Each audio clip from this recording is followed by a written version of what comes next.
Now, it's been a little while since I've done a GameStop premium refurbished system, but in the comments, a lot of you guys have been wondering about a PlayStation 4 from GameStop, and well, I decided to go pick one up. This is the first generation PlayStation 4 system. Now, I've done a 360, a PS3, and then a new 3DS XL. The new 3DS XL was actually pretty good. In fact, the regular 3DS was even pretty good. There's a few weird little things with the 3DS, but otherwise it was fine.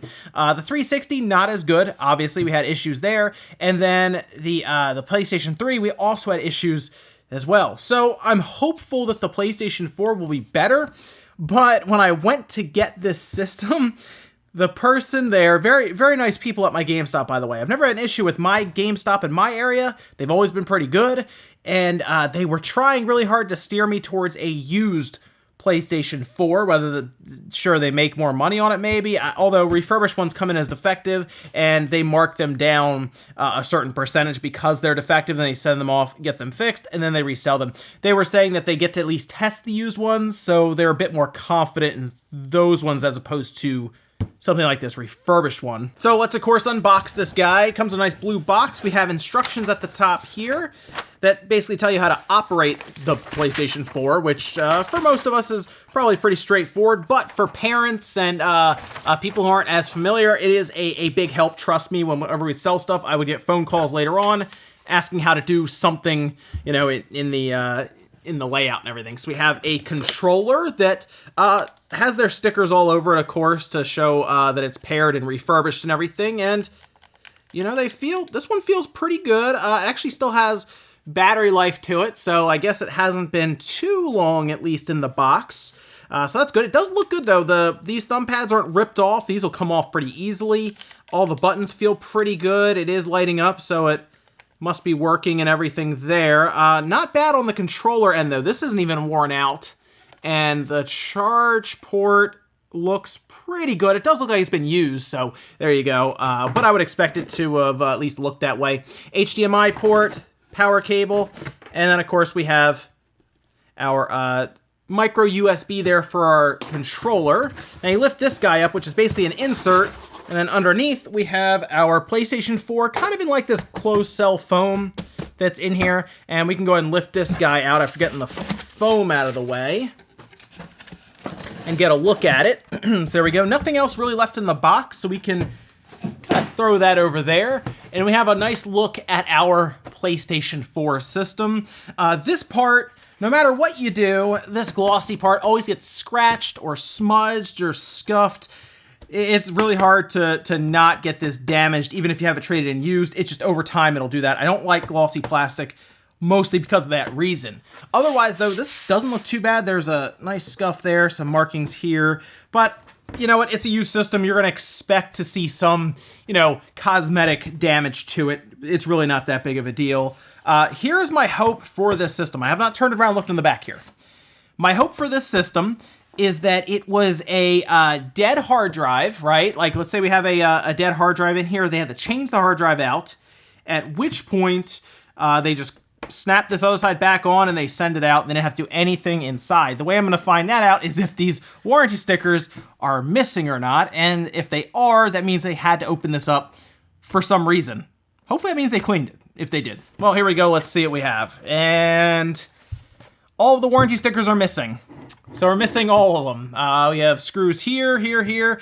And when those are missing, that means they had to go pretty far into it, considering this back part here has to come up and then you have to get this guy off as well. And that's how you get to the board, the disk drive, and everything else. So I guess we'll go ahead and start opening this up for ourselves. What I will do first, though, is we're going to go ahead and plug this guy in and just see if it powers on and everything. That's really what I'm curious about. If it powers on and it takes a disc in, then we're at least past the first step. All right, so I decided to just bring the PlayStation 4 over to where I could record directly from it so you guys could see it. This is the GameStop refurbished system. I wanted to power it on just to double check it, make sure it works and everything. I had to go through the initial setup and turn off that really annoying HDCP setting that keeps you from being able to record or anything, so I turned that off, of course, right here. Currently on 6.50 for the firmware, but the thing I really wanted to check out was if it would take a game in and if it would play it. So I have a game that I really don't care if it ends up eating. Let's say the disk drive is having issues or something. This is Infinite Warfare. Hope it doesn't eat it, right? So let me go ahead and pop that guy in.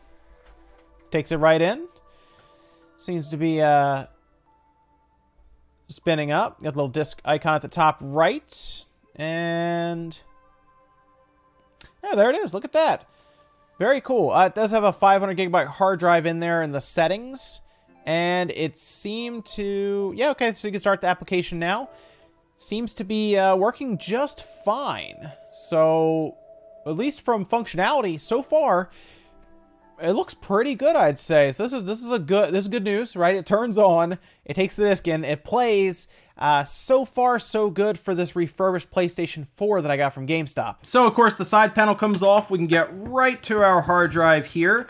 And then we have just a metric ton of Torx screws to take out. This does look like the stock hard drive, though. Samsung 500 gigabytes. So whatever was wrong with this does not appear to have been the hard drive, which is good and bad, I guess. I kind of would have rather it just been the hard drive and then have to go much further in.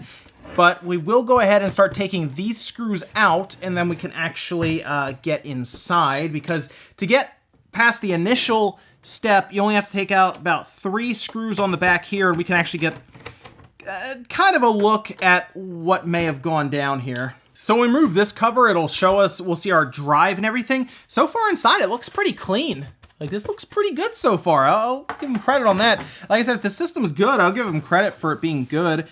Over here, looks okay. I'm trying to see if there's anything obvious. Screws missing. Anything that really sticks out to me. So far, though, it looks, I have to say, it looks pretty good. We have our disk drive here. That's our Blu-ray drive. We have our power supply here, fan here. We still have to take a lot of this stuff out to get to the board, though. So generally, a sign of a good refurbished unit is when you're going through and you realize all of the screws are in the right spot.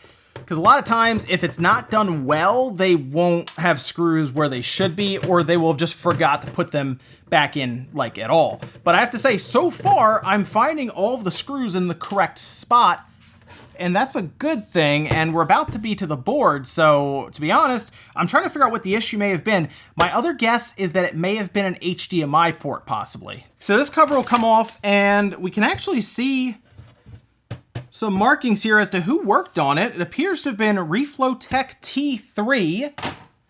I don't know if that's like a username or a company or something. They have a nice little blue dot. There was definitely something wrong with this system, and if it's Reflowtech, well, there's a good chance it actually had some sort of issue with the motherboard. And I'm looking at this now. There is a chance, and it would be a long shot, but there is a chance, because I've had to do these myself, a reflow or reball on a PS4. It's not the worst. Reballing actually isn't too bad with the PlayStation 4, and there's a couple reasons for that. The biggest reason I always had as to why it wasn't so bad was because there weren't easy to damage RAM chips on top like there were for the PlayStation 3.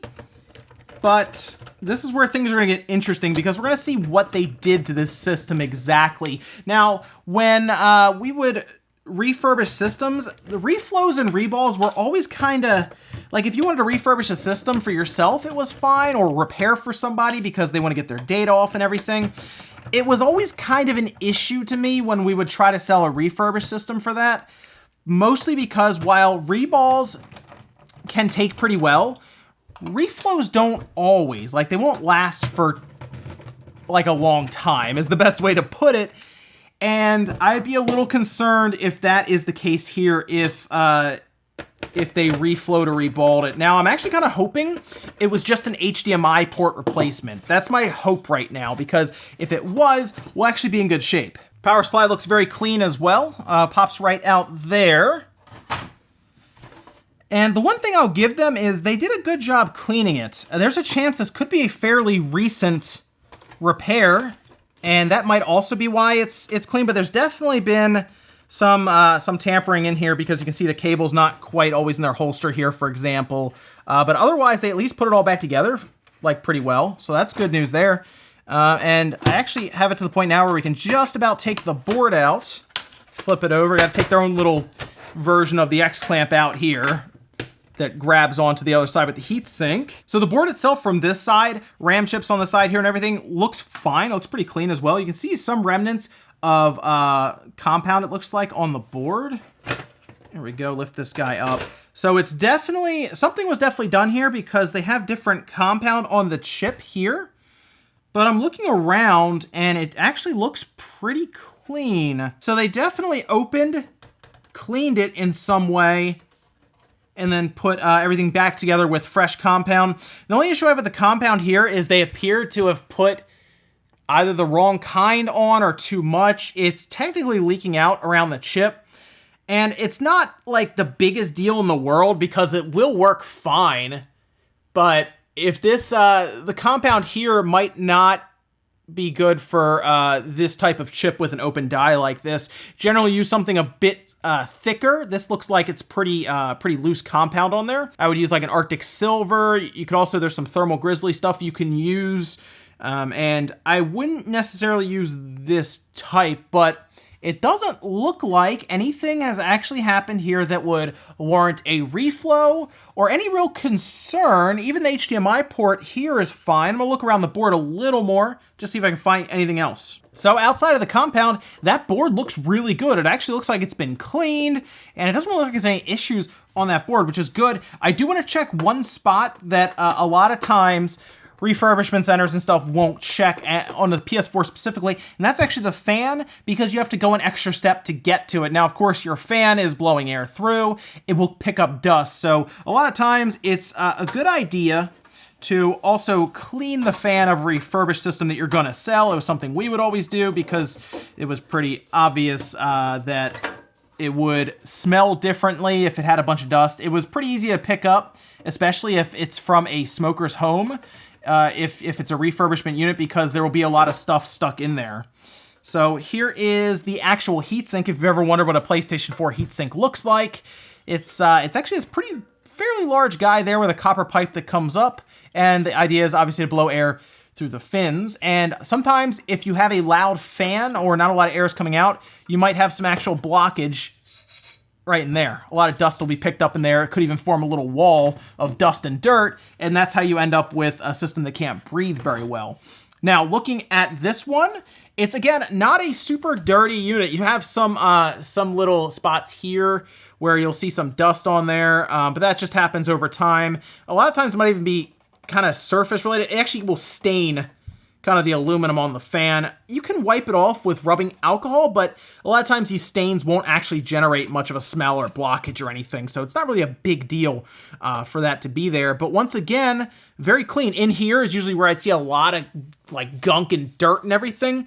Whatever company or place that they had do this, Reflow Tech T3, did a very good job on actually cleaning this unit up and putting it out there, so I have to at least give them a thumbs up on that. Now, I want to show you guys one of the weakest parts about the PlayStation 4 board, and it's something that I can say a lot of other people had to or have been repairing now or in the past, and that's the HDMI port on the back. This one actually looks like it's been through some rough times, and it does at least still work because I went ahead and plugged it in before we started taking it apart after we had turned it on, just to make sure, and it gave me a picture, and I was like, great. But the HDMI port on this one in particular is actually starting to bend kind of up and away from the board. And when it starts doing that, that's how you know it's been through some stress. Sometimes I would see people when they would take their system places, they would leave the HDMI cable plugged in, they would wrap it around the system.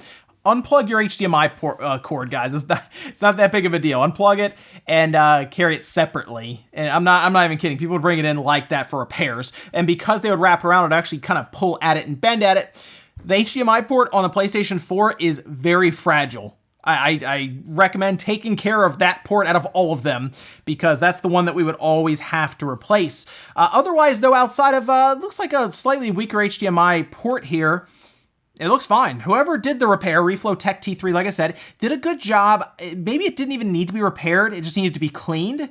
And that's always another good one to get. Outside of the compound, which maybe I'll put some Thermal Grizzly on here and go that route with what I did with the other systems. But outside of the compound being a little excessive there and having a little window on it that will probably lead to fan kicking up, this was a fairly good refurbishment here that I'm seeing, and it is kind of a lottery as we've talked about before. So if you get a PlayStation 4 from GameStop refurbished, it might not look this good. You're taking a chance. You're also taking a chance on used ones as well, and generally with how much this one was, which was $250, I recommend buying them new rather than used or refurbished, or waiting for Black Friday when we see them down to $200 with a game like Spider-Man. But let me know what you guys think about a refurbished PlayStation 4 from GameStop that actually turned out to be pretty good.